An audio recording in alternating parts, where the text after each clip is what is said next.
Welcome back to another review, this time for the anime Pass the Monster Meet Milady, which had 12 episodes and was airing in autumn of 2025. Synopsis on any list. Any proper noble lady must cultivate refined taste, and Lady Malfiera's delicacy of choice is monster. Unfortunately, society frowns upon such unladylike cravings and brands her the voracious villainess.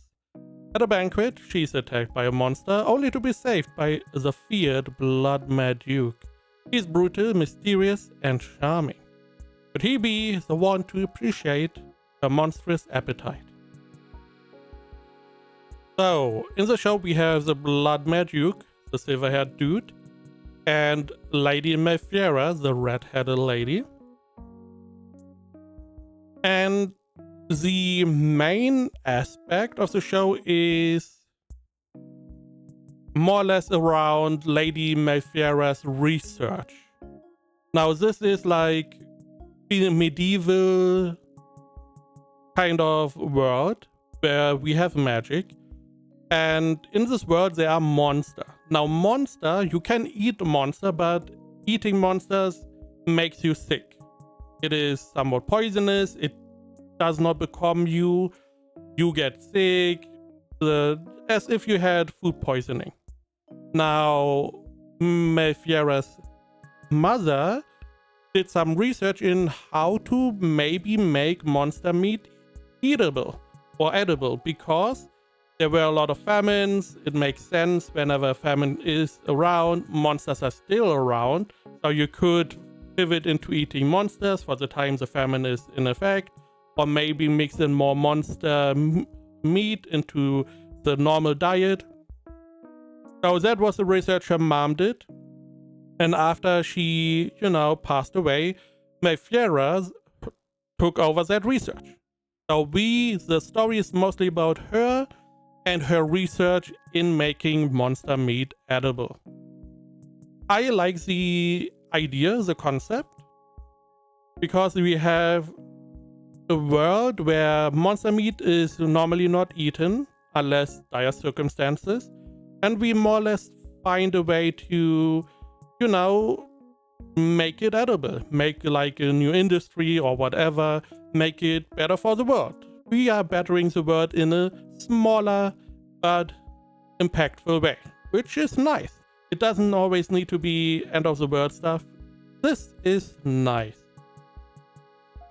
Now, she has a couple problems. One of them, naturally, people know monster meat is not really something you can eat because you get sick. So she has to overcome that hurdle somehow.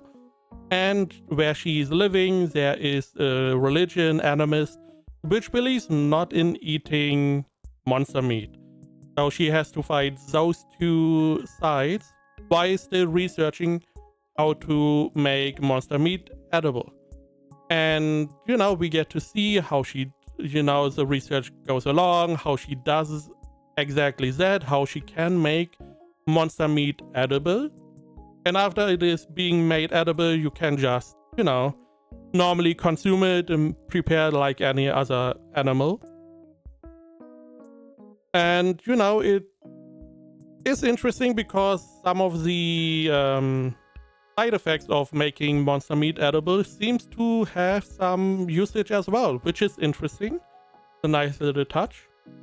Now, as stated here at a banquet, she meets the Blood Mad Duke. Now, the Blood Mad Duke, he is known for, fighting a lot. He is on excursions with his group of soldiers to defeat monster, clear out the forest, whatever you have.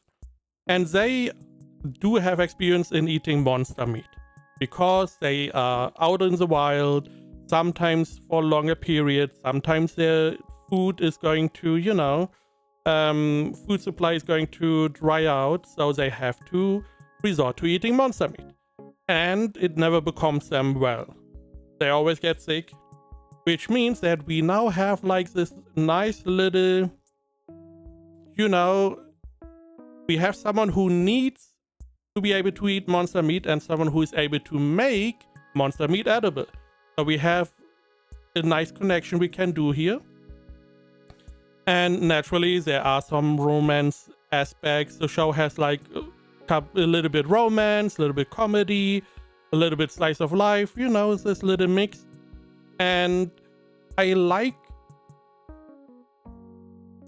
I mean, it's a little bit spoilery, but you know, they are going to come together. And I like the idea how that happened, because different to other shows where it's like, okay, romance, I love you, you love me, let's go and get together. They decided in a more medieval fashion, as far as I know, medieval time was going on, that it is not really a connection of romantic, but of, you know, just simple, you have something I need, I can give you something you need, let's just forge a bond kind of relationship. Those, as far as I know, in medieval times were, you know, a lot more prevalent, especially higher up. Now, it doesn't mean that romance cannot form in those relationships, and as far as I know, most of the time it did form, but there were a lot of cases where you had like relationships being formed because of necessity, because you needed like a connection, or you had skills the other party needed, they maybe had something you needed. And we have a similar connection here, which I like. It's pretty realistic, it makes sense. Now again, we still have our romance parts, which is nice and all. Apart from that, animation was fine. I did not feel like animation was that good. I mean, some of the meals looked pretty nice. There were some animations that naturally were somewhat better. But overall, I would say it's fine animation. Character-wise, a lot of happy characters, a lot of, you know, nice characters, which not necessarily what I like. There's like one character who is bad. The rest of the characters are just good and nice. They are not overly nice.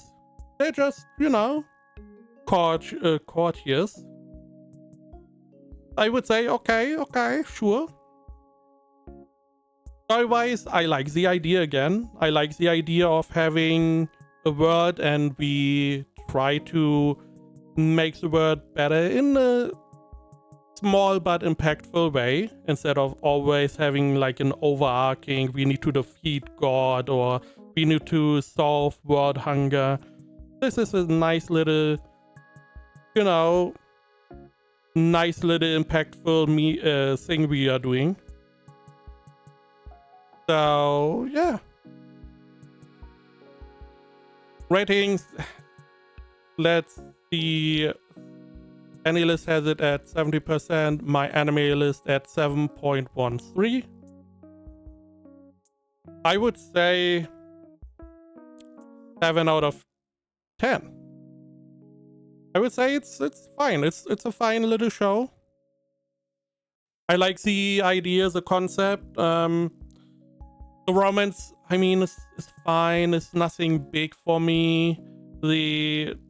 It can be endearing at times. I felt it is a little bit overdone. Comedy was fine.